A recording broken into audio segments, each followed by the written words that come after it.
Hello everyone, welcome to your favorite YouTube channel on what is trending. Welcome to G's vlog.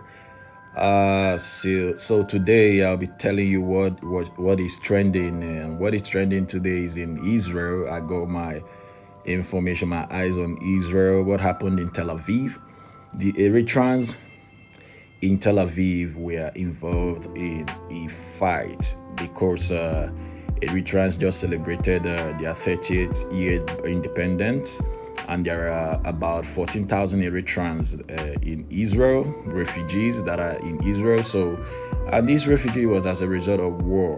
You know, what started this was, there was a war in Ethiopia that involved the Eritreans. They were seeking independence between the 60s until 1991, and ever since then they won they got their independence. They've been ruled by President Isaias Afwerki, and he's been ruling them over 30 years. And the Eritreans, considers his government. As a matter of fact, his government as a dictatorship kind of government, which has forced a lot of Eritreans to leave their homes, and relocate to so many African countries. We have a lot of Eritreans, littered all over across Europe and some African countries. Like we have more than 100 and something thousand people, Eritreans refugees in Ethiopia. We'll have them in Germany. We'll have them in Israel. So about 14,000, more than 14,000 Eritreans were among 25,000 African refugees that are residing in Israel. Okay, and what happened was, we are trying to celebrate their 30.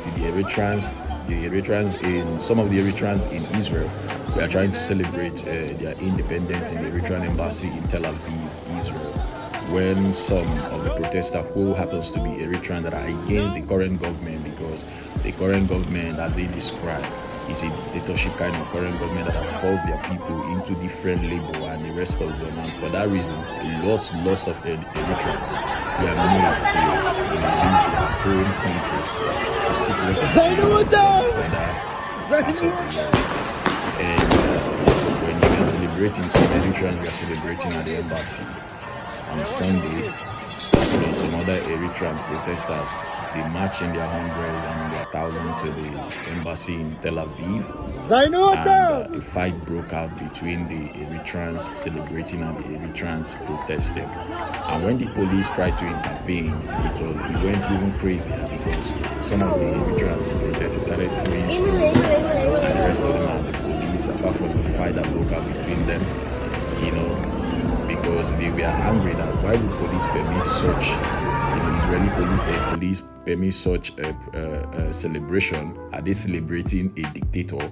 Are they celebrating the mayhem that have been caused to the people, that made the people leave their country home and suffering as refugees in some other part of the world?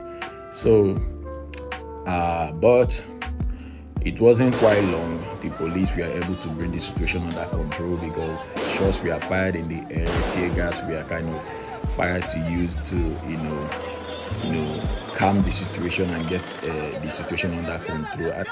So, and the police were able to bring the situation under control, and the Prime Minister of Israel commended the police and also assured that they are going to put measures in place to make sure that such thing does not repeat itself again. And this goes a long way to show you what African leaders are really causing for Africans across the world. I think it's high time African leaders begin to do better, begin to take better decisions for the people. Because how can a country have so much numbers of people seeking refuge in different countries, different parts of the world? Something has got to be done in Africa to reduce all of this. And I will still monitor the situation and bring you more trending on this very Eritrean, or this Eritrean issue. Deportation has been on the cards for the government for a long time, and they really had an attempt to deport in 2018 when there was a civil uprising in Israel. It was quite unprecedented, and people managed to stop the government going through with the deportation.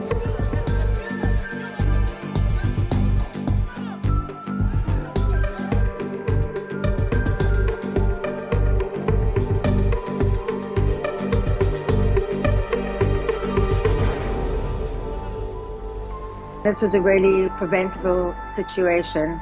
The clashes between pro and anti Eritrean forces have been happening over Europe, and there's precedent for violence in European countries, I understand. And the police have been warned that this event, which was meant to be a sort of Eritrean embassy event, should be cancelled because it was a trigger for the thousands of asylum seekers who have fled the regime in Eritrea and have left behind family and the country that they love. Please don't forget to like, share, and comment. It's really important to us. And most importantly, don't forget to subscribe so that whenever we put up a new update here, you will be notified. And I'm still going to bring you more on trending. Thank you for staying with us on the channel.